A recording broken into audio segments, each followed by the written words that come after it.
What's up, guys, and welcome back to another one of my escapades. And today we are going to go on a private ghostly lantern tour of Cave of the Winds. I'm passing it right now over here.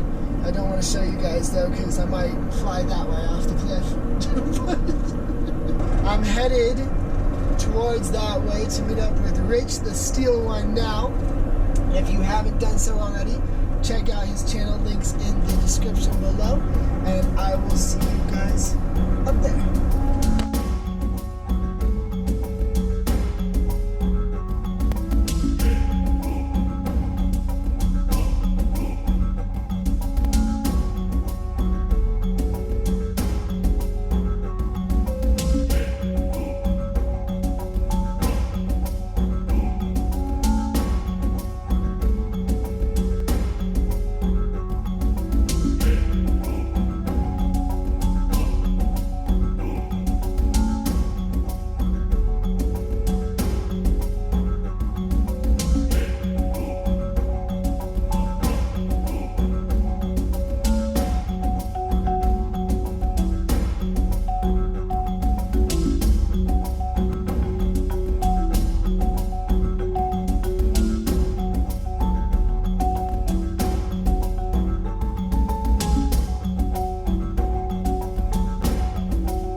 Hello?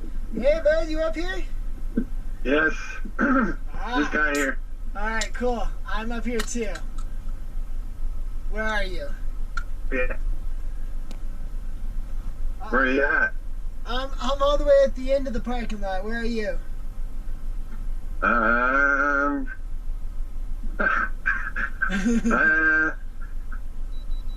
getting close to that bear statue. Bear statue. Where's the bear statue? We parked over on the side. Okay, I'm gonna come over there. Okay. My name's Kat. I'm going to be your guide taking you throughout the cave here at Cave of the Winds, and I will be taking you through a separate cave system here at Cave of the Winds. It's called Manitou caverns. And actually the cave first started off down below here. These two sinkholes that you see, these were discovered back in the year of 1880, and we had two young boys who went hiking out in Williams Canyon. They're named for John and George Pickett. Now these boys were only 8 and 9 years old. They were very adventurous. They were hoping to discover new things out in the canyon. But then they started to hear these ghostly howls coming from these two sinkholes. Basically what was happening, the wind was blowing over the sinkholes like you would blow over the top of a bottle. It makes a little whistling sound. The young boys, they hike up the wall to get a better look at the sinkholes. But underneath the sinkholes, they actually found a crack going deep into the rock. Now, at the time, they had a candlestick with them, so they lit it and they crawled their way in. But about 20 feet in this small tunnel, the wind picked up, blew out their light, and left them in the darkness. So, 8 and 9 years old, you can imagine how brave these young boys were. Exactly, they were terrified. They ran all the way back home to Manitou Springs, telling everyone of the haunted cave they discovered, and nobody really cared, nor did anybody believe them. Everybody thought they were just fabricating a tale.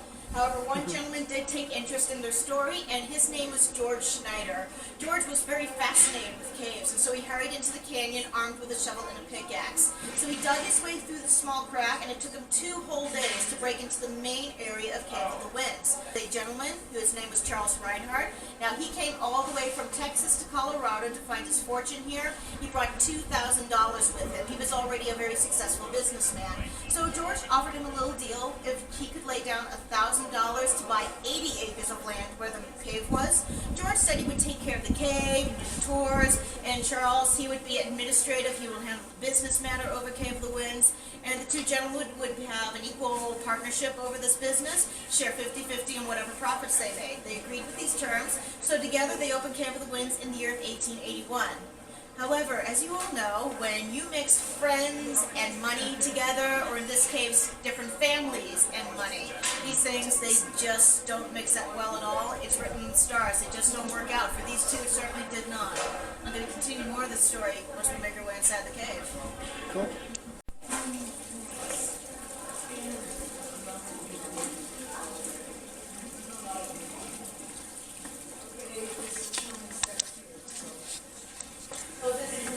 The steps get a little bit worse.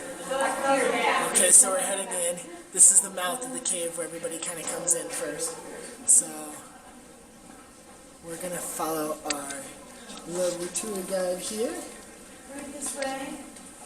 And my name is Chris. And don't hit your head, Rich.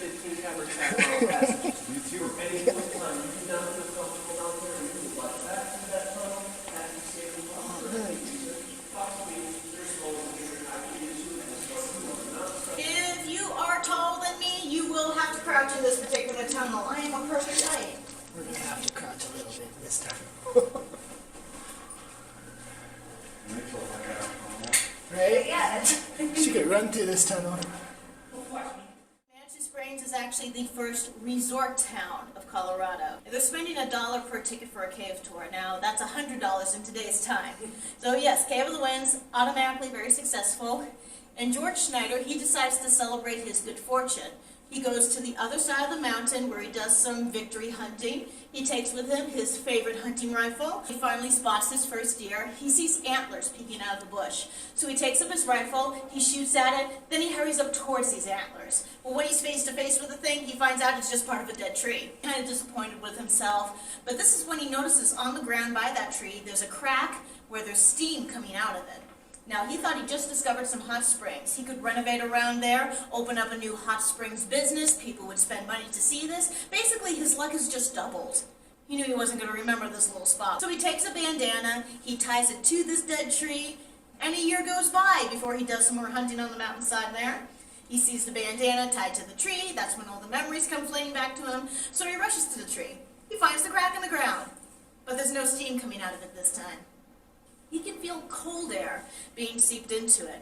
Now, he worked in caves. He knew what this was. It's a little process for a cave called cave breathing, when it's trying to balance with the barometric pressures within itself with the pressures happening outside of the cave. So George, he knew there was a cave down there. He dug his way through, and he found a whole new cave system. So George, he decided to keep these caves secret.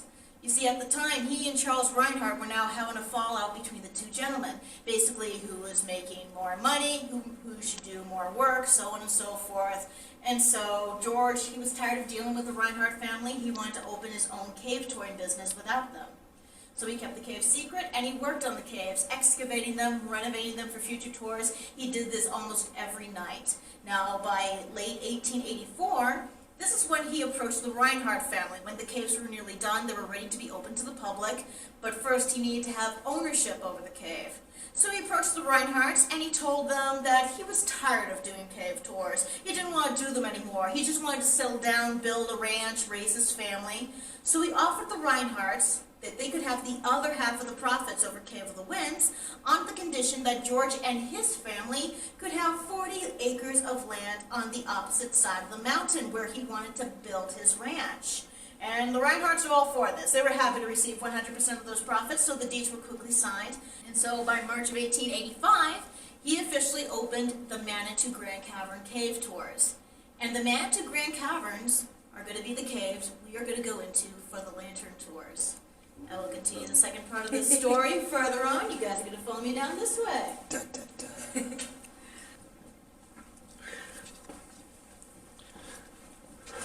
Whoa.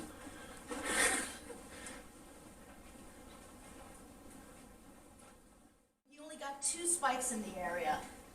And the only way you can get spikes if there's some kind of electromagnetic area happening in there. There's no lines in there, no electrical wire in the deeper areas of the caverns. So it was quite unusual that the 2 spots that we went to, that the thing went off. Yeah, that's pretty cool. And the 2 rooms that we're going to be going to, basically they are considered to be the most haunted spots in our Manitou Grand Caverns.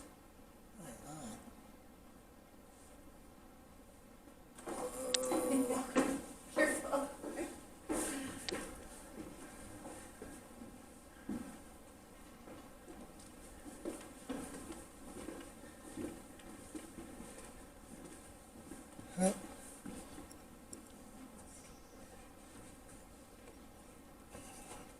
What were the buckets for? These are your lanterns. Oh, that's cool. Yeah. So these will be the lanterns that you're going to be given onto the tour, and everybody does have to have like their own lantern in order to participate on this tour. Now we're going to make our way into this first area right here. Through this iron gate, we're going to go into the first room. Should ask you a quick question. Nothing that's bad for people afraid of heights, right? So there's no vertigo areas Okay. in here. If you're worried about being Yes. down certain areas. Because just that's even not- the stairs were a little unpleasant for me. Oh so no, I you're just not wanted going to make get sure. anything Okay, like that. okay. You won't get anything like that unless you get kind of a fear of looking straight up into No, big I think rooms. that's okay. It's just down. No problem. So the first room we are going to go into, we do have to go through this iron gate here. And a little thing about this iron gate was actually our first access back into the Manitou Grand Caverns after 50 years when it closed up. So back in the early 1900s, the Manitou Grand Caverns was closed up, and I will tell you more about this once we're inside. And these caverns, nobody had set foot in it until in the late 1980s. The room we're standing in is called the Adventure Room. It was excavated in 1987. It opened up on Mother's Day in 1988. But during that time, workmen, when they were up here, they accidentally poked a hole through this wall. They opened it up, and a foul tomb-like smell came out.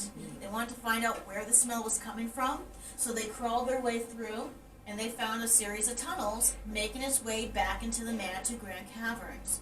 But once they were in the middle of those caverns, the smell, it was so overpowering. They feared for their lives. They ran back through here, and they immediately installed this iron gate.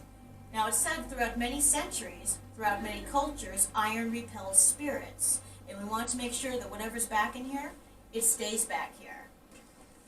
Use your lanterns. I gotta remain in the back of the line though, because I gotta make sure the iron gate is properly closed behind us. Let me give you the basics. So this tunnel is straightforward. You're just gonna make your way down to a small room. There's a great big lit lantern sitting in the middle of the floor. Just head towards that. But you're all going to have to duck in here, so please watch your heads. And happy trails. Night vision. So we're going in first. And we just turn the night vision on. Oh,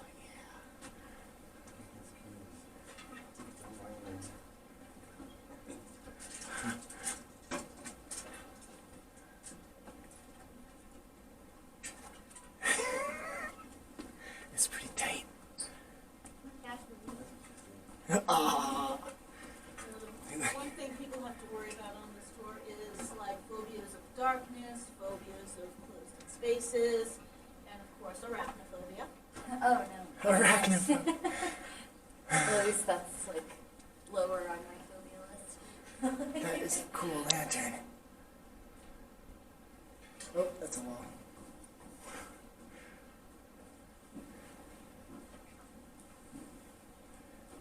We are going to spend some time in here to rest up, and it's going to help our eyes to adjust to a candlelit glow. It'll help us to see a little bit better when we go through that tunnel. But in the meantime, right here, I'm going to tell all of you your first ghost story. In fact, this story is about a ghost who you most likely encounter on this tour because she likes to grab your attention, literally. Her name is Nellie, and she was George's wife. She was one of the first people to attend George's tours after he opened the Manitou Grand Caverns to the public. Now, she loved the cave so much, she kept making repeated visits. These two shared a very unique love for caves, and that's how their own love relationship for each other blossomed. They fell in love with each other, they were married, and they did everything in the cave together. They did tours together, they excavated the cave together, they did the exploring, they also had their picnics in here, they danced in here, they slept in here at night. These two shared a very unique, weird, and grotesque sense of humor. For Nellie, sometimes she wouldn't help out with those cave tours. Instead, she would take the time to hide herself throughout the cave. And without the light of her lantern, she would perch herself up on cave shelves like this, tucked away in the shadows. Or she would wedge herself down through small cracks, or hide away down in small holes. And when the tourists finally came by, she simply watched them. All she did. She just watched them.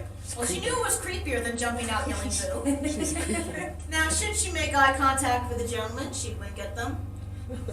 Should a lady pass by, she'd reached out and pulled at their hair or tugged at the hem of their dresses. But the poor unfortunate soul in the back, she reached for their lantern, yanked out the candle, scurried away back in the darkness. You can imagine how freaked out everyone was by all this. But after all the chaos died down on the group, they would all hear a woman giggling in the shadows. This is how she had fun here in the cave. She thought these little pranks she was pulling, she thought it was hilarious and that she was just having fun with the people in here. George thought these pranks were pretty funny too, so he let her get away with them. Now, unfortunately for Nellie, when the Reinhardts and the Schneiders, they were having a fallout between the two families who had rightful ownership over the Manitou Grand Caverns, it got the worst of her, because when you live in a small mountain town, rumor, gossip, it spreads around very quickly. And so she couldn't go into town without somebody saying something very cruel to her. So one day, she snapped, she was put away into a mental institution. In the late 1800s, this is a terrible thing. You don't want to be stuck in that sort of place. But there she was stuck for 6 months before being released back to George. She was determined to start all over again. She never wanted to have to go through that ever again. So she put her heart and soul into the work of the cave. Now one night in the ranch home, she's finally sleeping peacefully, but George was restless that night. He couldn't get to sleep, but he didn't want to disturb his wife. So he made his way into the cave to do some work. This was normal for George and how he would pass time. However, later that night, Nellie woke up, and when she found George gone, she starts looking for him. Their search made her way no further than just outside the cave entrance. Out there, they had their own little private gift shop. So she goes into the building, still unable to find George. She becomes frantic, and now she needs to distract her mind. She just begins cleaning the place. She swept the floor, she dusted the shelf, she starts polishing up all those souvenirs. But then she came to the windows. And there was one particular window that overlooked the cliff down below. She had no idea that it was unlocked. So as she's cleaning everything, basically she's putting a lot of pressure, a lot of force behind her cleaning, because technically she's trying to wipe out all these thoughts that are going through her head. So when she comes to the window, she puts her body pretty much forcing it right up against the glass pane. It swings open, she leans forwards, she's tumbling out. She falls 100 feet down into the canyon. So when George came back out of the cave the next morning, he had no idea what happened to her. He searched for her all day long after he came back out of the cave. He eventually found her in the canyon, dead. The voices you hear are not the ones in your head. This is the last lantern tour from 2 o'clock. They're just making their journey out of the cave. So take note on this. They're leaving the cave. This means we'll be the only living souls in the Manitou Grand Caverns. And the voices you'll hear in there, they're probably not the ones in your head. Good luck. Thank you. So this tour is usually 15 people, but they let us do a private session. Ooh, good stuff. Big shout out to Cave of the Winds for letting us do that. Just take it one step at a time. Don't force yourself. Yeah, it looks like it's dying, huh? There we go. Your energy from your electronic device, so it can use that energy to make contact with you. Or spot off a witch. That could be it. I have the exact camera. I made one mistake by getting that free watch from Wish, and it only lasted 1 week. No. Seriously.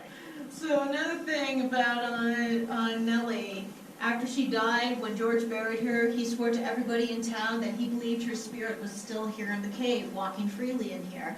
And we believed him. I mean, she loved the cave so much in life, so it's no wonder she would be here in her death. And of course, she still loves to play her jokes on the people who come in on the tours. Because some people will swear that they see Nellie perched upon these cave shelves, sitting on them when you walk by. Or if you look down through some of the many cracks or the many holes throughout the cave, you might see a face looking back at you. Some people will feel tugging at their hair. Some people can feel somebody pulling at their clothes. However, what Nellie really likes to do, she likes to go after your lanterns. The flame might suddenly blow out, or you might start to feel gentle tugging at the base of your pod. It's like a fish caught in the line. And if this sort of thing happens to you guys, don't freak out, please. Well, you can freak out a little bit, it'll make Nellie happy, but understand she's just having fun with you, so make sure you have fun with her. And you need to acknowledge her. Go, ha-ha, Nellie, you got me good, thanks for that. Or simply say, hi, Nellie. You do need to acknowledge her. Because if you ignore her, she's going to find it insulting. Because you know what it's like when you're trying to get the attention of your guy, but he's not paying any attention to you, he's ignoring you. And, you know how it is when the fury you have to deal with your girl after you do that? Well, don't do this to Nellie, okay? Don't do this to Nellie. She wants attention. Acknowledge her. If you don't, she's going to keep playing her tricks on you, and over time, they're just going to grow worse. So, we're just going to start making our journey through our small tunnel. 3 things to remember. 1, rock is hard. No changing this law here. So please, when you bang your head, cry out rock. No other 4-letter words, please. This might still be a private tour, but this is still considered to be a family tour. Now, number 2, fire is hot.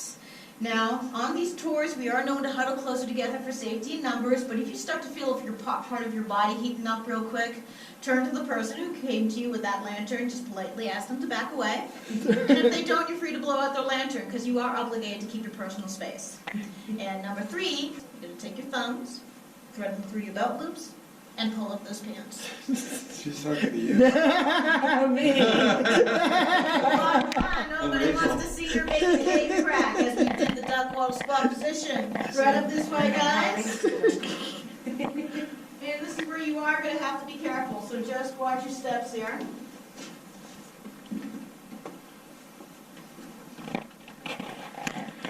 And here's where the crouching really gets it. Oh yeah.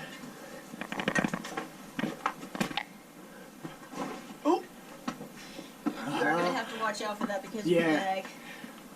Now, I was sir, gonna when you ask see you me that. standing directly straight up, I'm a bit smaller than you, so don't be fooled.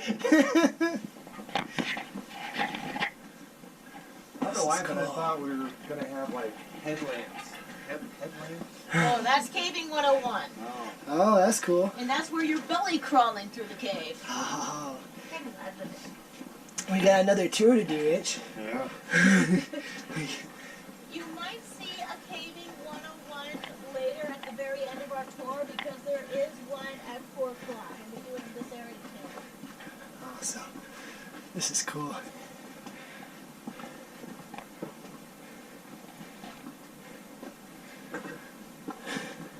So it wasn't pouring.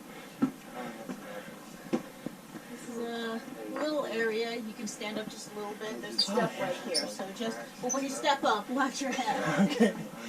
Oh, stretch my back out. There we go. All right.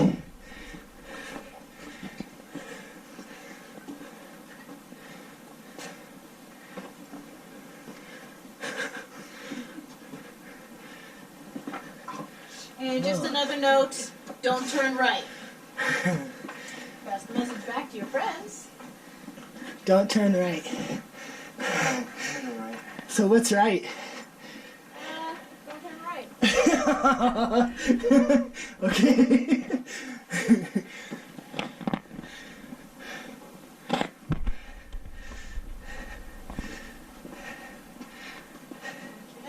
Oh, thank you. That's why you're coming closer to it. Just in time. Oh, wow. Alright, continue down. Whoa.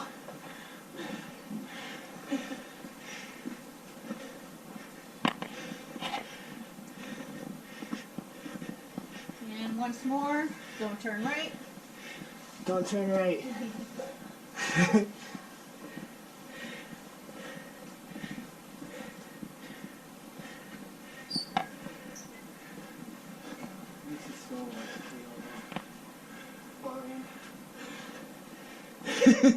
The cave you want to find?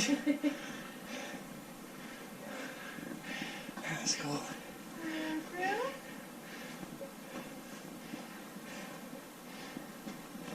Step some of the rocks. Alright. So good news, guys. We're out of the Windy Passage Tunnel. We made it through. We are now standing in the Manitou Grand Caverns. Bad news is, if you ever want to see the light of day ever again, that tunnel you just came through, that's our only way back out. So we do have to go back through that tunnel one last time. But we have some time to rest up here in this room before we do have to make that journey. Now you all remember the first don't turn right that was down that tunnel, the great big tunnel that had a metal post in front of it? We used to tell a story on what happened down in that tunnel as soon as we came out through the Windy Passage, but too many people found the story too horrifying to even continue with the tour. They've demanded to be taken out of the cave, and so new Cave of the Winds policies, so we don't lose any more people on these tours, we're no longer allowed to tell you the story after coming through the Windy Passage.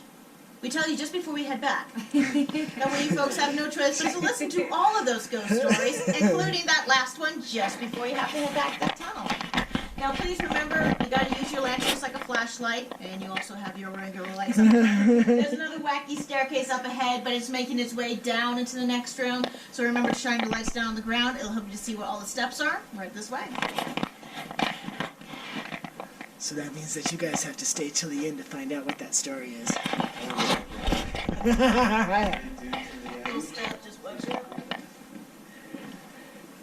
Little baby step before you get into the steps.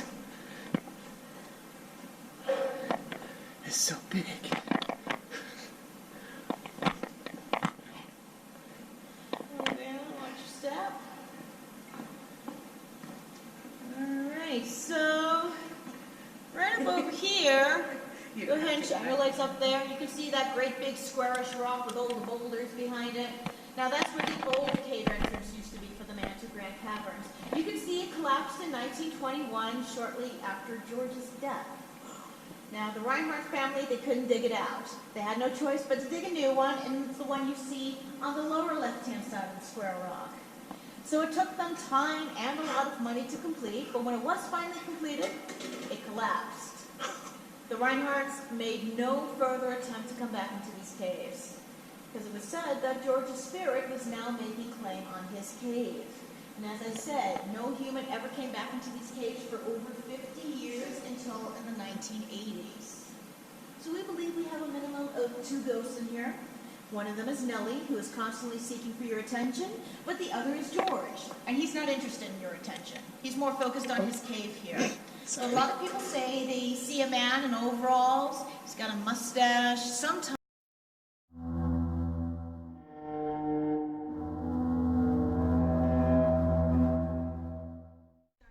you can see where you are, and you can see the rest of of us. Your back is completely facing that dark tunnel. You're completely facing that dark tunnel. Shine no lights down there. You don't want to antagonize whatever may be down there. Oh. So you're going to stay there until it's time to move on to the next room. Okay.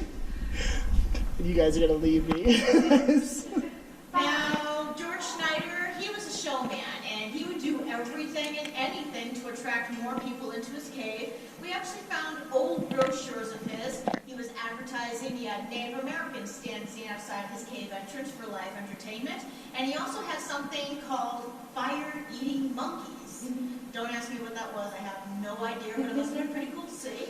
However, this sort of thing wasn't enough for George. He always wanted more. Now, he had a brother who worked in a quarry just outside Red Rock Open Space. And his brother dug up in that quarry 3 naturally mummified bodies.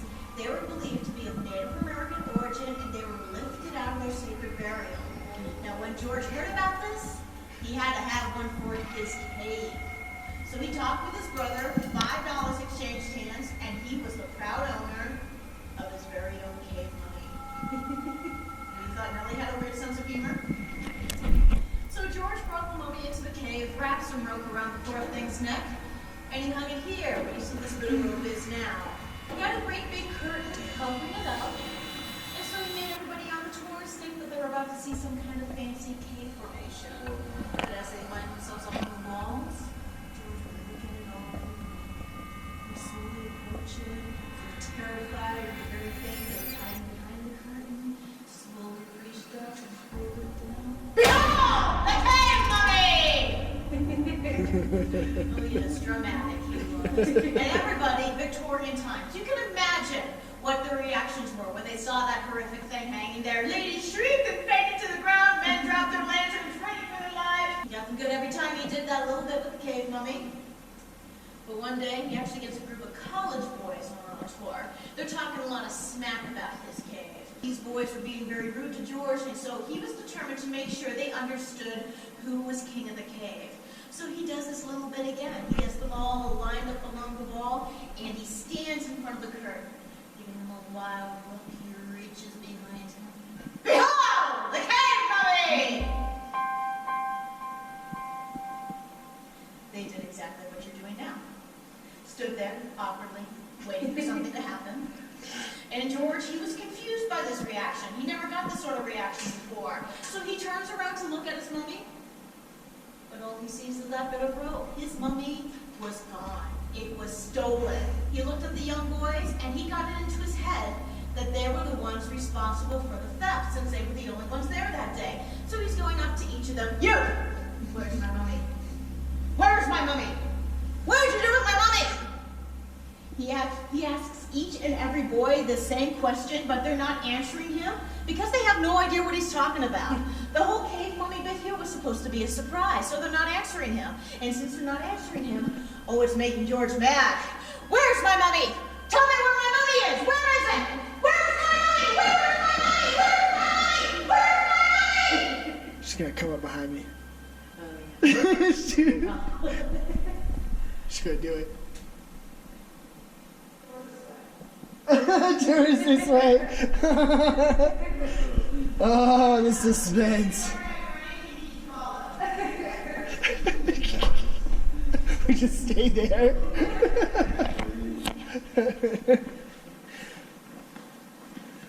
So unlike me, who waited for you to catch up, George Schneider, he took off down this dark tunnel, never came back for those group of boys. After 2 hours of waiting, they had to make their own way out of the cave. And fortunately for you guys, Cave of the Wind rules. I'm not allowed to do this sort of thing. You need to follow me down this tunnel. Now, in the tunnel, there is water still dripping from the ceiling. So if you feel a water droplet hit you, don't freak out and call him a cave kiss. It is said to give you 5 years of good luck. Oh. And we also have the cave spider in here. It's called the Lampshade Spider. It's related to the daddy longlegs family. They like to hang out in this particular tunnel because there's a lot of nooks and crannies they can hide out in here. So if you feel something drop on you, No, no, but then you go to wipe it off and it's not wet, well, consider that lucky or not. No. Oh, she's going fast out. She's going to leave it.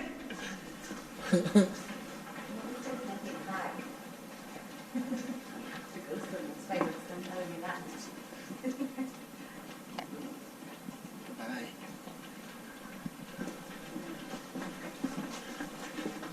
I did feel something down there. I did. Look how cool these are.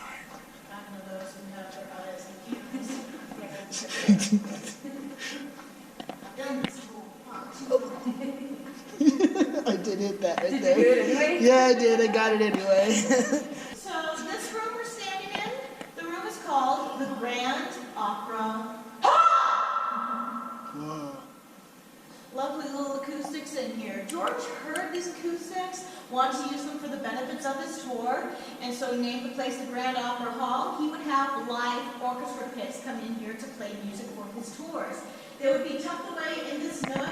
George had already set up a wooden platform so they could set themselves up in there. You could easily walk into this cave without getting dirty, dress up in your fancy vest, dance the night away in here. However, it's a little hard to do a waltz, let alone a do-si-do with your partner, when you're trying to hold the lantern at the same time. You can imagine the complications here. Break my leg. Now, George, he had a solution for this. He would hire young boys from Manitou Springs. They were lantern boys. They would hold up lanterns so the patrons would be able to see. They couldn't move. They had to stand still for 3 to 4 hours long. These are adult young men. They can't stand still for 5 minutes. Things like that. You see, George already knew this was a bad mixture, putting young boys, put them in adult parties. Boring! They didn't want to stand around all night long. They wanted to run off and play. George had to drill it into all of their heads before every party they could not run off. He hadn't fully mapped out the whole cave system yet. There were still tunnels that needed to be explored. But boys will be boys. What these young boys would do if they got too bored, which they always did, they would take their lanterns, set them down on the ground so the patrons would still be able to see. And then they would run off down these dark tunnels to play hide and seek. But at the end of the ball, they would always come back, because the end of the ball was basically payday for these young boys. Basically, the patrons would go around to them, tipping them a coin each, thanking them so much for standing up all night long, holding up those lanterns. However, there was one particular party, and it stretched on far into the night, up into the early hours of the morning. 2 young boys who were well known for running off, they got restless. They couldn't stand still anymore. So they took their lanterns, set them down on the ground, and ran off down their dark tunnels to play hide and seek. An hour went by, the party finally ended, but these young boys hadn't returned yet. Their lanterns were still resting on the ground. Now the patrons saw the lanterns, they remembered the young boys, and so they asked George where they were, because they wanted to tip them. So when George saw the lanterns, he knew which boys were gone, and he quickly dismissed the whole thing. He explained that these young boys were always running off, they could never stay still, they were always disobeying him.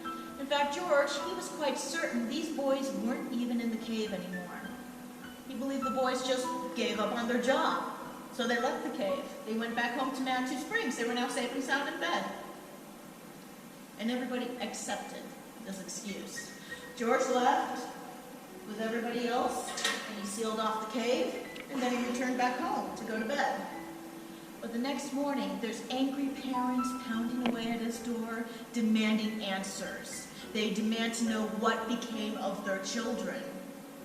Of course, George was alarmed by all of this. He had no idea that they hadn't returned home. So he, with Nellie and the parents, they go into the cave and they search high and low in here. They call for these young boys, calling them, hoping that they'll answer so they can find them. Where are you?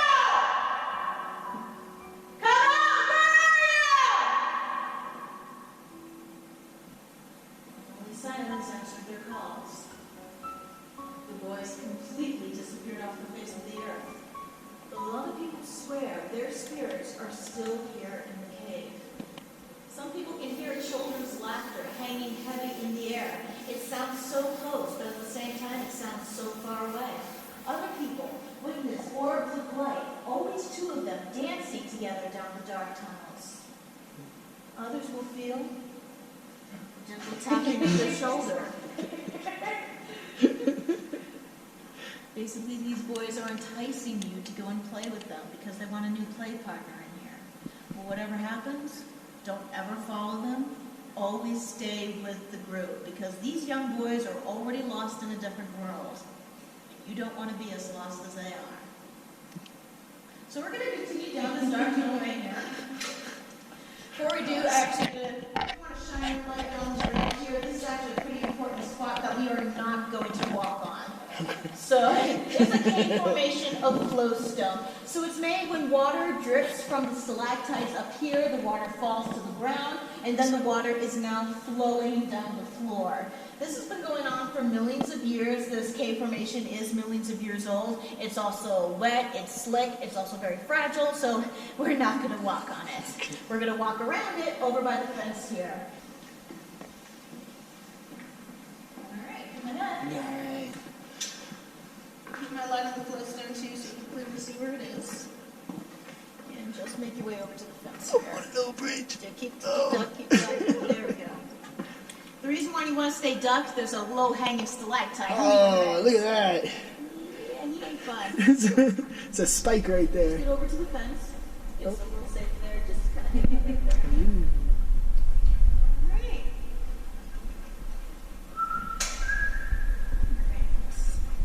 Just leaving our way to the front. This pathway is pretty slick, so watch your step, please.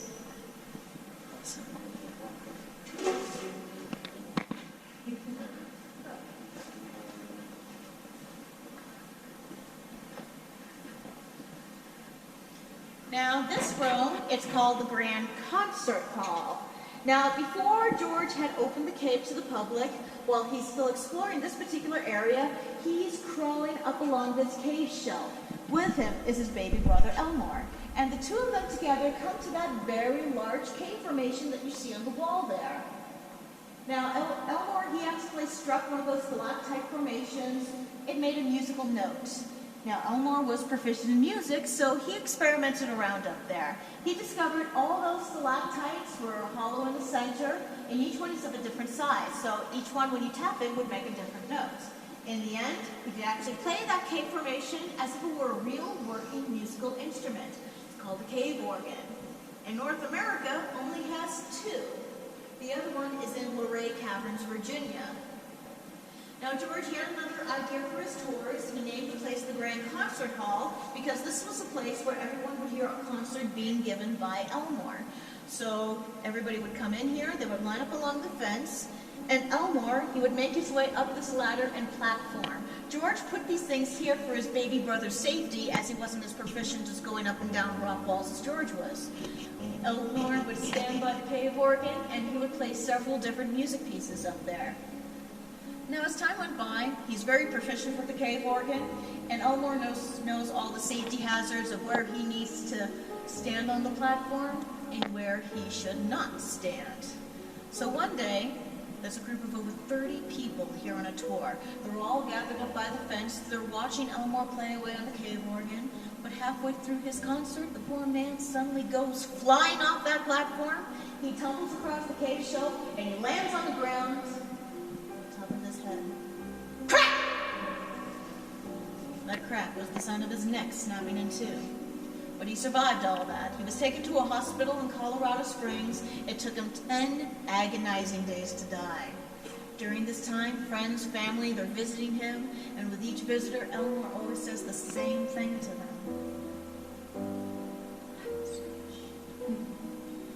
Always the same 3 words. I was pushed. And everybody dismissed his words as crazy ramblings. I mean, after all, the man landed on his head, he had concussion, he was delusional, and everybody knew that he was the only one up on that platform. Nobody could have pushed him off. But on his last day, George is by his side. Now, these two shared love for each other. Only brothers could understand. So George, he's looking into his baby brother's eyes. And this is what Elmore says to him with his dying breath. I was pushed. So George finally came to realize if Elmore said he was pushed, then he was pushed. And if you think about it logically, if he made a misstep on that platform, well, he would have fallen near the ladder. Now, he questioned all 30 people who were there that day if they'd seen anything before, during, or after the incident. No one saw anything suspicious. So George concluded he was a cursed man. Because you see, all this happened after the disappearance with the cave mummy. So George came to believe the mummy's spirit was now seeking revenge upon him and his family for trapping him in the cave. So let's go further into the cave. Okay, cool. Together among this wall. Oh, sorry. Stand over there.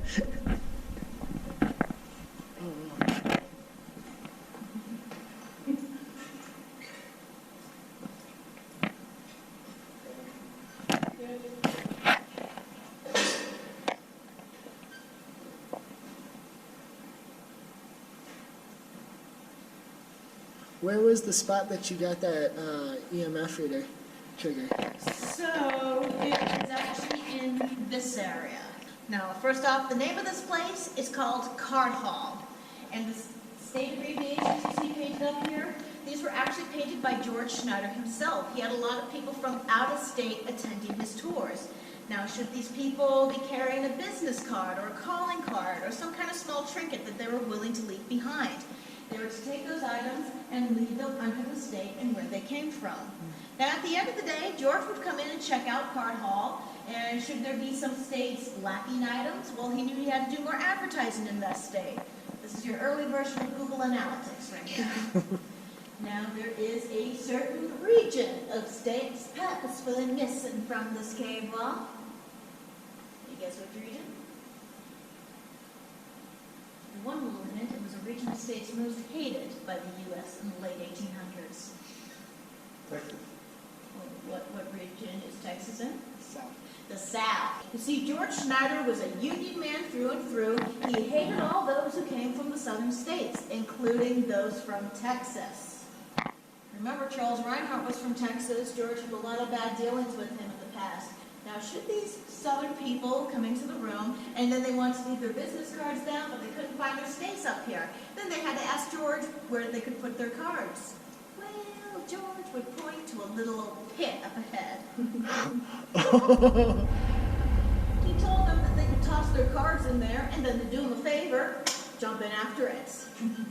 And to this day, we call this pit Texas Pits. And this pit doesn't get its own unique story until several decades later. In October of 2012, we get a particular lady in on one of these tours. And since it's so close to Halloween time, she's convinced the tour is going to be your classic haunted house. Now, she thinks there's people hiding around in here, and they're dressed up in scary costumes, and they're hiding behind rocks, around boulders, in corners. She almost got me. Now, you guys seen how slippery it is in here, right? Yeah. Whoa. Yep. Yeah. The reason why you're never going to do a haunted house in here, because you don't know what somebody's going to do when you jump out and scare them. Because they could jump and they could slip and hurt themselves. They could try to run away in the darkness and hurt themselves. They could hurt somebody else in the process. They could hurt the cave. Now, the tour guide explained all this to the lady, and he assured her that the only scary thing happening here was just the ghost stories. However, she didn't believe them. She was fully convinced somebody was hiding in this cave, waiting to scare her. So throughout the whole tour, poor tour guide stories are constantly being interrupted. This lady's going around being like every corner. She's looking down every hole, and she's interrupting the tour by giving out loud cries of, "Aha! There you are! Come on! I see you!" I was quite irritated to have somebody like this on your ghost walking tour. I mean, the poor tour guide, he hasn't been able to complete a whole story all the way through without her interruption. So once they're here at Card Hall, he draws her aside, and he tells her if she really wants to find somebody, she should go to Texas Pit and look down. Now the lady hurries up there. She's hoping to actually catch somebody this time. But the tour guide, he just wanted her distracted so he could at least tell one story all the way through without any types of interruptions. So when she makes her way up there, he turns to the tour group and he starts talking about Card Hall. But then, the lady interrupts him. "Aha! I knew there was somebody in here. You come out of that hole right now. You're not going to scare me today." Only one lantern tour at a time is supposed to be here in the caverns. Everybody shines their light over by the pit to see what this woman is talking about. Now they see her reaching her hand down into the pit as if to help somebody out. This hand reaches out of the pit and grasps hers. The hand and arm is as black as coal, and she starts to drag out a body. The head comes into view for her, so she shines her light into this person's face. This is when she starts freaking out. She starts screaming non-stop. She drops the hand, she drops her own lantern into the pit, and she runs down the tunnel like a mad woman into the darkness.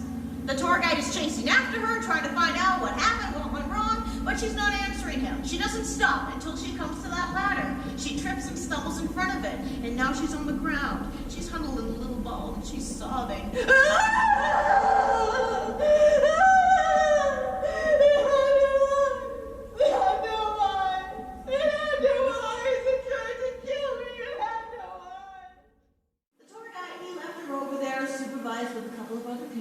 And then he rushed back to the pit because he saw her pulling somebody out.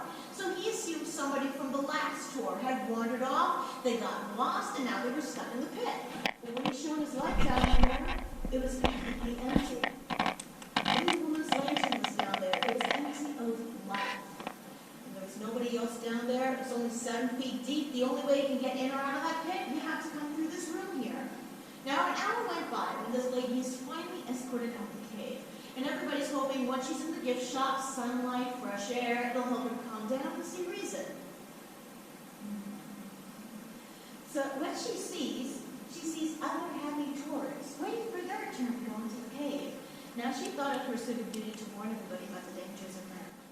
Don't go into the cave! It's too big! They're gonna kill you all! They're gonna kill you all! Don't go into the cave! You're all gonna die! Everyone said no thank you. Refunds were handed out, and we ended up closing the cave early that day. Now she apologized for her behavior, and she said she was sorry, but she said we had to seal off the Manitou Grand Caverns because this area was too dangerous to allow people to come in here. Now the manager at the time, he responds to this lady, and he tries to reason with her. Ma'am, what you experience, it's quite normal. The darkness in here is quite normal for people to hallucinate and see things in here, but please, we'd like you to come back, and we'd like to have a camera crew with you. We want to record the same experience, maybe get whatever happened to happen again. Again, she said no. No amount of money will ever bring her in here, and she warned us again that we had to seal off the caverns. And she reminded us it was George Schneider's spirit who sealed off the cave in the beginning, not to keep the Reinhardt family out. It was to keep the demonic spirit of the cave mummy trapped inside, so no one else would suffer the same curse he did in life. This woman's experience was so terrifying, she vowed she would never return to the state of Colorado. What's that rope? That was part of the dumbwaiter system George used to hoist himself up and out of that hole. It's called Guadalupe Dome up there. So the rope was part of the dumbwaiter to get him up in there. That was his old private office. He actually had his own office space right up in there. We found a makeshift desk when we rediscovered these caves, and on it was a bunch of paperwork that we discovered. We also found the remains of his diary. So the diary we found actually contains the stories we used for the lantern tours. That's awesome. George talks about what happened to the 2 young boys, what happened to his brother, what happened to Nellie, and he also explains in the diary of the cave mummy he brought in here, which he believes started the whole thing. Right. Yeah, I heard something over there before you started talking about over there. Somebody trip and fall?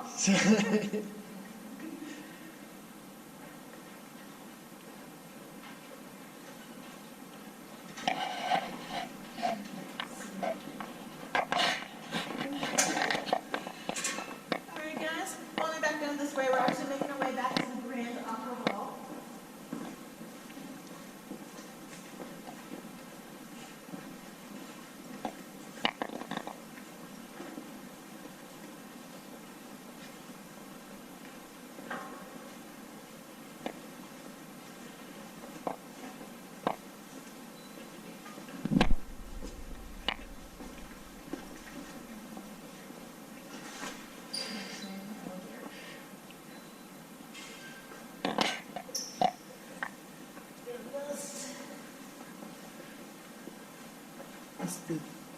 Was that mold?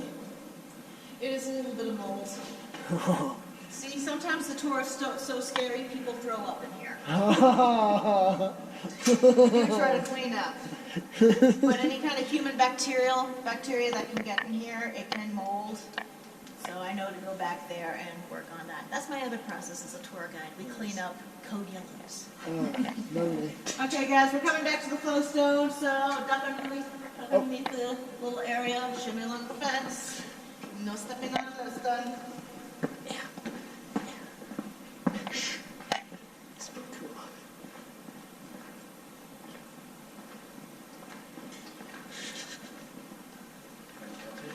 No. She said you can't touch it. Let me touch it. Alright. Now, we are going to go down our most paranormal hotspot within our entire cave system. This tunnel right down here. It's called Lover's Lane. Now, it's said to be bad luck for a single person on their own to lead a group of people down this tunnel. I need the volunteer of a romantic couple in the group to lead the way for all of us.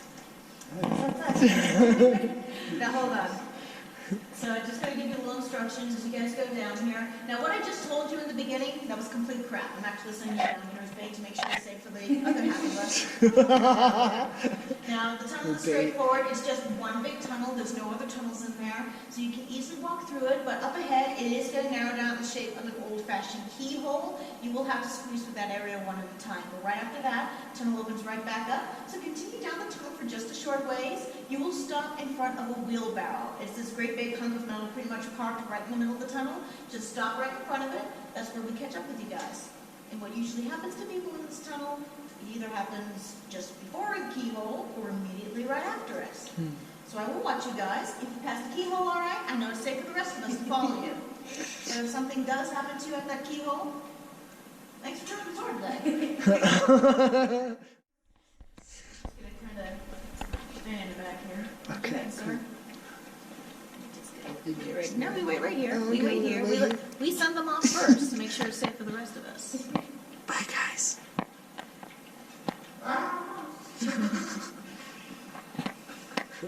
So cute.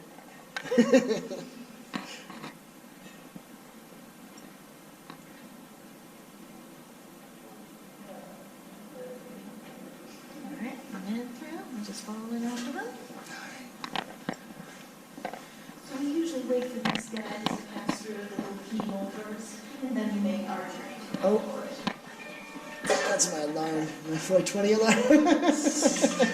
Let me just turn that off real quick. That's actually pretty fantastic cell phone reception. Okay, there we go. Now that's off.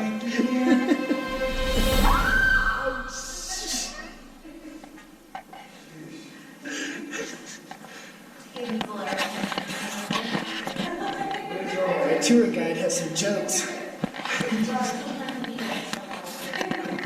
So loudly.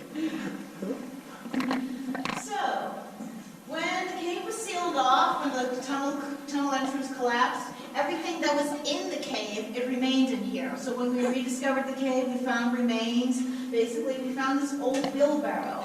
And around it, we found some broken lantern pieces. We put them around in here, some old shovel bits. Put them all right in here. This is basically the artifacts of stuff that was here from the cave well over 100 years ago. Now we put the wheelbarrow right here because we want to keep the rest of the cave tunnel here preserved for historic reasons. As I said, this is where George and Nellie, they spent their nights together in here. So when their parties went too far off into the night, they would just camp out in here. They wouldn't make their way back home. And further down the tunnel, right here, so can you guys see a couple of divots all the way in the back, digged into the hole, digged into the ground? Yeah. So that's where they dug it out, they filled it with straw, and that's where they had their pillows. Now, in that little tunnel entrance, they had a great big blanket covering up that area, and it would preserve their heat in there, so it was better than trying to build a campfire. Alright guys, so here in this little tunnel, we're going to do a little game. The game's called Blow Out Your Light or I Will. And we're going to experience total cave darkness in here. Ready? Go. Here we go. basically where you're looking at, where that darkness is, that is total cave darkness. So it's one of the darkest places on the planet. Your eyes would never be able to adjust in here. Now, if you were trapped in this darkness from 10 minutes to an hour long, you would start to hallucinate. So you might start to see cave walls, maybe think you can see your hands again, but basically your brain is just playing tricks on you. It's making you see things that just don't exist. And speaking of which, I'm going to finish up the mummy story right here. So, you guys sure you want to know what happened to the cave mummy? Yes. Well, Nellie took it. Nellie hated the cave mummy as soon as George brought it into the cave. I mean, she thought it was stupid and disrespectful. She wanted to get rid of it. And one day when George was completely out of the cave, she went to work in removing it. So she cut it down off the rope and she started to carry it out of the cave. However, as she comes closer to the cave exit, she hears George re-entering the cave. So there she was, holding George's precious cave mummy. So she had no choice. She ran further into the cave to avoid him, and she ended up running through a small tunnel and dragging the mummy behind her. She ends up crawling through this tunnel. She tucks it away in a small nook. There it remained, out of sight, out of mind. And unfortunately, that's where it remained. She had no chance to go back to retrieve the mummy without George catching on it was her that took it. Now, the tunnel she left it in is known to be wetter. It also has a higher humidity rate in there. And what happens when you leave dried, mummified corpses in damp, humid conditions? They rehydrate. Oh yes, it began to decay. George could smell it. He thought an animal had wandered its way in here and died, but instead he found his mummy sitting in a puddle of his own ooze. Now, he confronted Nellie because he knew she knew about this particular tunnel where the mummy was kept, and she confessed everything to him. She said she was sorry, she never meant to hurt George's feelings, she just couldn't stand that thing anymore. And even though George was quite furious with her, I mean, he loved her that much, he was able to forgive her, and in the end, the two of them scooped up what was left of the cave mummy, and they disposed of it out in the canyon.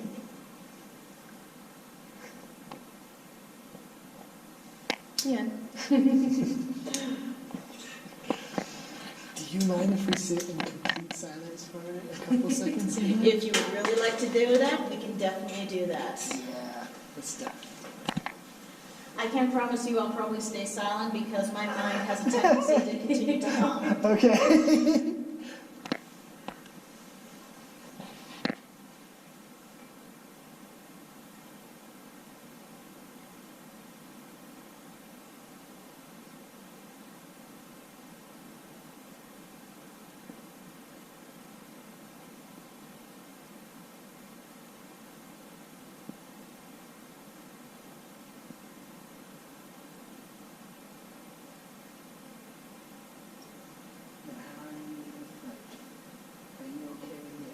Some kind of questions, like EVP questions? Go ahead. One of those, go ahead. Is there anybody here that wants to communicate?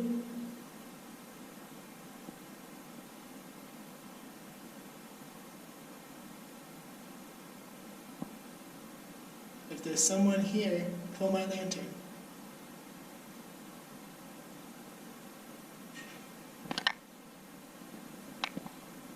Did you guys know? Yes. That's kind of coincidental. My finger touched.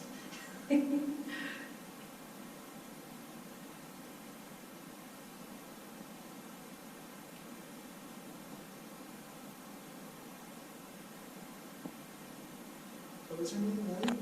No. Nellie, are you here?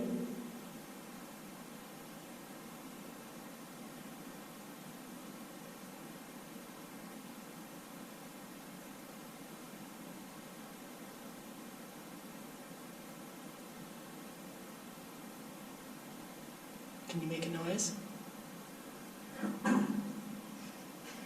There's Dad. There it is right there. Nellie, your voice, it's hoarse. And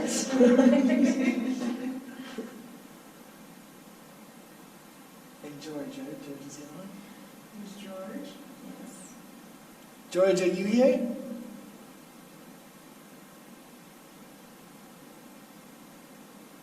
You touch this black box, it'll make the lights move.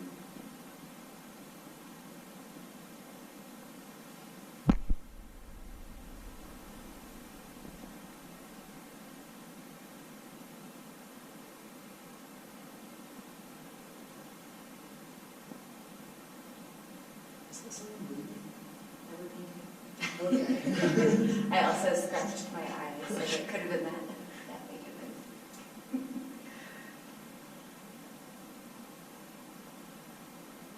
If you want to communicate, now's your chance. Go ahead and talk into the machines that we're holding.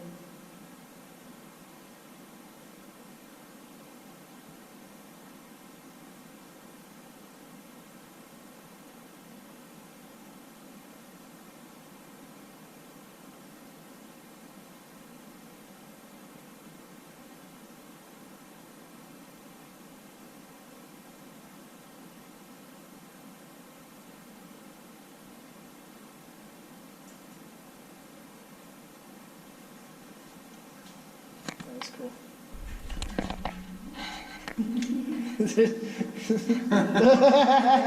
There you go. Don't blind the guy. Let's get these lanterns lit. Was mine already blown out? Did I see that? No, I blew it out for you. Rich. Yeah, now we just got used to all that darkness. Now the candlelight would have made the room seem just perfect, but now with the electric light, oh Lord! Oh Lord! Instant blind.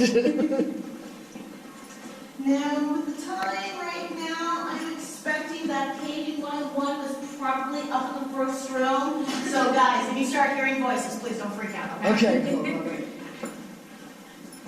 They usually know better not to interfere with the lantern tours, but we're actually a pretty unique lantern tour, so it shouldn't matter that much. Yeah, I appreciate you guys letting us do this for our channels. I did feel stuff over here. I have like a little bit, I can feel a little bit. I'm a little bit sensitive. I was feeling eyes around this side.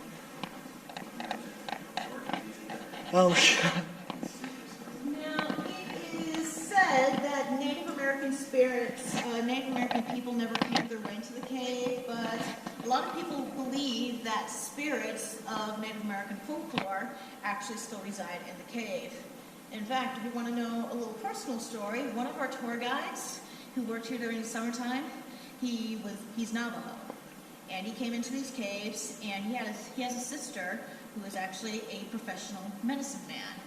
She came by the cave, and she already knew her brother was in danger. There were spirits here after him because he wasn't a local Native American of the area of Colorado, Navajo being from New Mexico. So she made him a special onyx arrowhead, and it would protect him. So every time he would come into the cave, the arrowhead would fight back. Any kind of chip or crack in there, it meant if he was being protected. His first 2 tours inside the cave, it got chipped very badly, and then the third one, there was a crack all the way through the arrowhead. It was still connected, but there was a long line going right through it. And after that, he wasn't bothered anymore. So up these stairs and into the darkness is where the passage tunnel is. We're ready to make our journey back through the cave after I tell you the last story I told you about. Ooh. Now, the tunnel I told you about, if you were to go down that tunnel, it would take you to a room called the Fairy Bridal Chamber. That was a room where they used to get married here in the cave. And a couple came on tour in 1901. They adored the idea of being married in here. Their names were John and Abigail. They were childhood friends. They'd grown into sweethearts. They had been planning pretty much their entire lives that they would someday be wedded with each other. They were ready to make their dreams come true, so they sat down with George and Nellie. They started making some arrangements. Now, John, at the time, he confessed to Abigail he couldn't marry her quite yet. There was still some business he had to settle down with over in Cripple Creek. But he swore to her the day he would return, that would be the day they would wed. So they planned it out. They marked the day on the calendar. This would be the day John would return. And so they set their plans into motion. John left, and with the help of George and Nellie, Abigail prepared and organized the whole wedding. Now, the day of the wedding, happiest day of her life. It's a beautiful spring day. She's wearing a lovely gown with a long flowing veil. She's greeting all the wedding guests outside the cave entrance as they come. They're all dear friends and family members. However, John had yet to show up. Now, at the time, she was lenient on this because she knew he was coming all the way from Cripple Creek, basically by horse and wagon. Those things aren't always reliable. She was really lenient on him being just a little late. But the hours started to drag by. There was still no word of him, and the wedding guests became impatient. They start to leave the cave, thinking that poor Abigail, she was left at the altar. And she refused to believe this because John, he was always true to his word. So she leaves the cave and she waits for him just outside the cave exit. She keeps her eyes open on the mountain road, searching for any sign of him. And so when the sun is now setting beyond the horizon, this is when she finally sees a man on horseback riding up towards the cave. Now, at first she's relieved because she believes this is John. But it's not him. It's a messenger on horseback from the telegraph office. Now, he called for Abigail, handed her a telegraph. When she read it, her whole world came to an end. He simply read, "We regret to inform you, John was in a carriage accident. He did not survive. Peace be with you, Abigail." As you can imagine, this poor woman couldn't find peace. This was her best friend, the love of her life. Her beloved John was gone. He died the day they were supposed to wed. She's beside herself in grief. And George and Nellie, they did everything they could to console her, but in the end, Abigail said that she just wanted to be left alone in the cave. George and Nellie saw that she needed time to grieve, so they consented. They gave her a lantern with some provisions so she could spend one night in here. And so she spent her night in the cave, but the next morning she hadn't come out. George and Nellie had to go into the cave. They had to search for her. Now, the last place they searched was the fairy bridal chamber. It was the last place they expected her to be. So they make their way through the tunnel, they enter the room, and that's where they found Abigail's lifeless body floating above the ground. She'd taken her wedding veil and turned it into a noose. She couldn't bear being this life a moment longer without her John. She was hoping to cross over to the other side so she could be with him. But when she did this, her spirit is now trapped in a state of perpetual mourning. Her spirit can't cross over. She is still stuck in the fairy bridal chamber, to be in that cold, dark room forever alone, and she is mad. Not with any of us, with herself. Because she knows what she did to herself, she will never be able to go back to the other side. She'll never see her John or the rest of her family. Now, when we all come into the cave in the beginning, everything's all right because she believes people are coming here to visit her. But when we leave the cave, when you walk past that tunnel, you can sense eyes watching you from the darkness.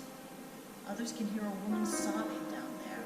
What's happening is Abigail is watching you get to leave this cave, knowing that you're going to go to a home where there's a loving family waiting for you. Others walk past that tunnel and they end up with scratch marks on their skin. Clothing is torn. Abigail is envious on what you all have, and she wants you to understand her pain. And she knows me. She knows I'm always coming back into the cave and bringing more people for her to see. And my soul is just as bitter and broken as hers. But as for the rest of you, she knows you're not going to come back.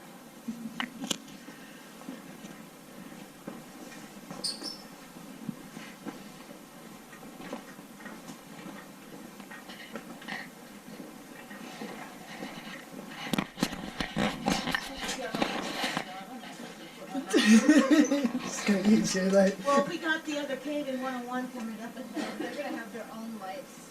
And I just want to make sure they understand they don't have to switch their lights to a dimmer mode. Oh, I see, yeah. Oh, and for your convenience, we made the tunnel smaller for you for your way out. So Yes! Oh, it's awesome.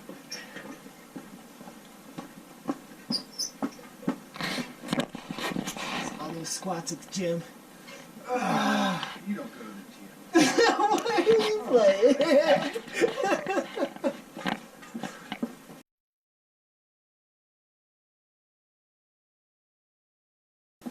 Abby, you down there?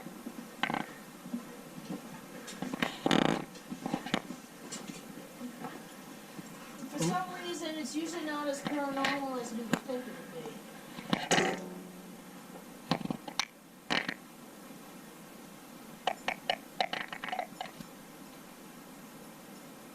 Bye, Abby.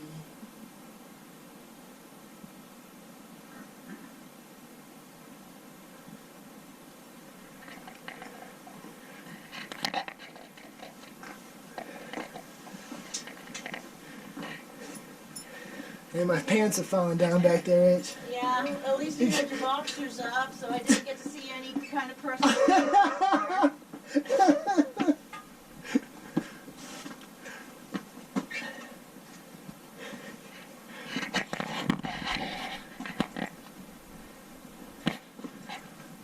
They're back at Abby's.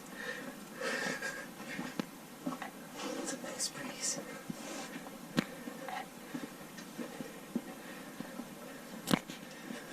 Do you think that there's any way that we would be allowed to spend the night at any point? So we do allow camping at night. Oh, wow. Those are like for like Boy Scouts, Girl Scouts sort of things, but that is usually done.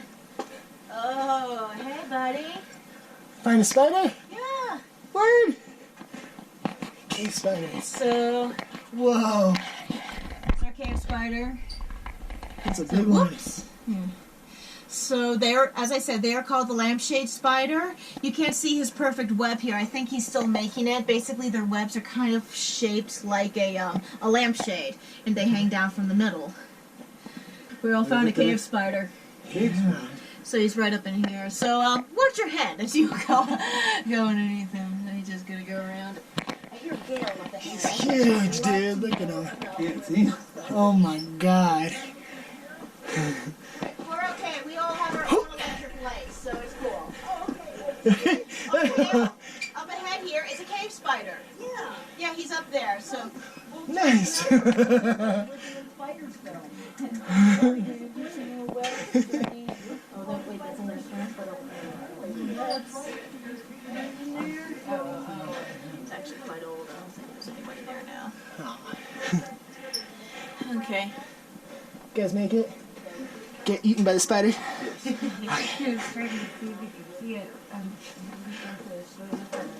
Yeah, I don't know if it showed up on mine either. I got real close just in case. Okay, make sure your balance is regained before attempting the staircase. Okay. Alright. Sorry, man, for this big blue butt in my face. Get underwear on. That's right. We go right up the skyline. Awesome, there. Wow.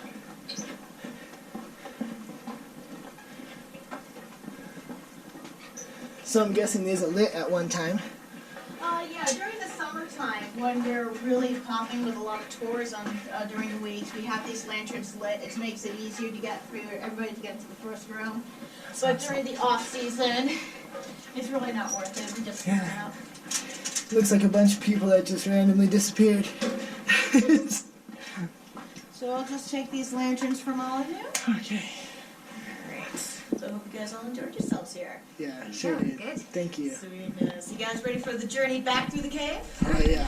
Alright, we're going to just make our way straight through, back down this way. We're going to make our way back up the same way.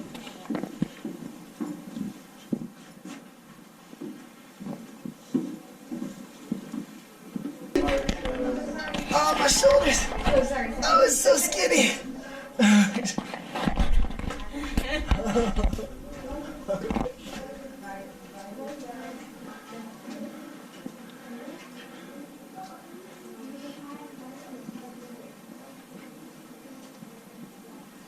There's the beginning of caving 101 right there. That big pit.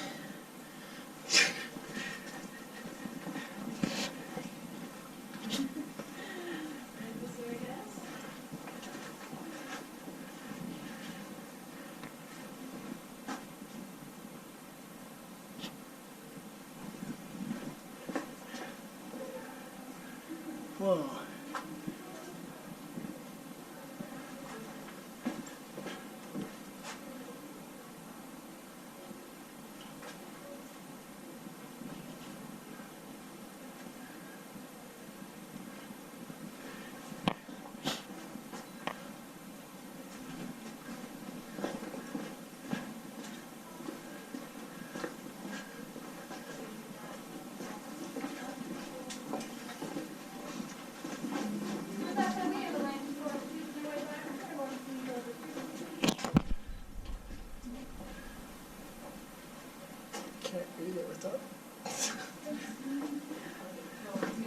gonna lose my group. Yeah, thank you. I'm not going back in the lantern area. Alright. And so as we head on through, we're also going to see this nursery. And we're also going to check out the Alert yourself to come down this ground. The gravity seems to make you want to walk faster than you really want to. This is a maze.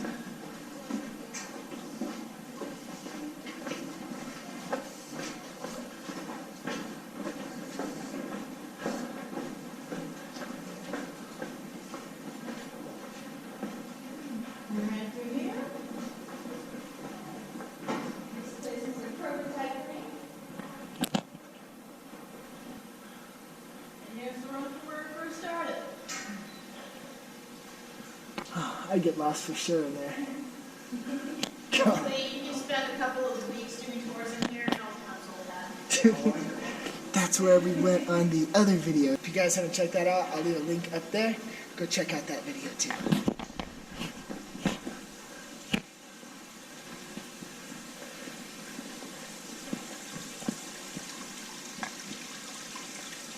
So is this a wishing well?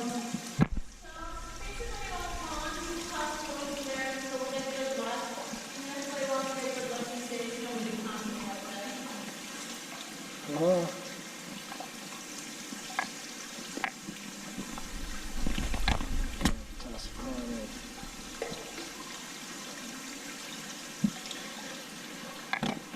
I need all the good luck I can get. Here's another thing, that tunnel I told you about that George Schneider had to dig through in order to get into this cave. This is where he originally came out. Oh. So that's the old cave entrance to get into Cave of the Winds. Remember when I said you had to climb up the middle of the canyon wall to get through a crack? Then you had to crawl through a small tunnel. This is where you eventually came out. And then you finally stepped foot into the first room. Go back down there. That's where the kitties have their science. I'm coming. And watch So the kids understand. That's for like school field trips. We call that the GeoLab. Gotcha. Alright guys, well that's going to be the tour today. I hope you guys enjoyed the ghostly Cave of the Winds lantern tour. We did talk to her about possibly doing it overnight. Me and Rich, the steel one. Make sure you go check him out on his channel. Links in the descriptions down below. Smash that like button and hit the subscription as well as the bell so you don't miss another escapade. And as for now, I'm out of here.